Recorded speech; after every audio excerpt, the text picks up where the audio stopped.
My name is Matthew Weatherstone. I'm one of the tutors here at the art school. It's great to have you here. Hopefully this will be a nice bit of escapism for a couple of hours for you, and we'll give you the opportunity to develop some skills as well. The course is concerned with drawing the human eye. This is a really valuable exercise both for beginners, intermediate and more advanced artists, relying very heavily on observation, how you observe shapes and forms and then values. So continue just to refine the form. You'll notice that in the process of introducing the value, some of the lines in my demonstration have become less clear.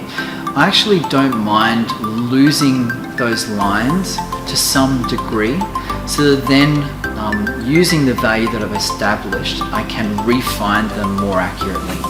When we are drawing something that is quite familiar to us, we do need to make sure that we aren't relying on our assumptions about what we see, but that we are relying heavily on our direct observations. It's through direct observation that we will gain greater accuracy. We'll be able to draw eyes and anything really from different angles, different points of view, different lighting, different degrees of texture, detail, etc.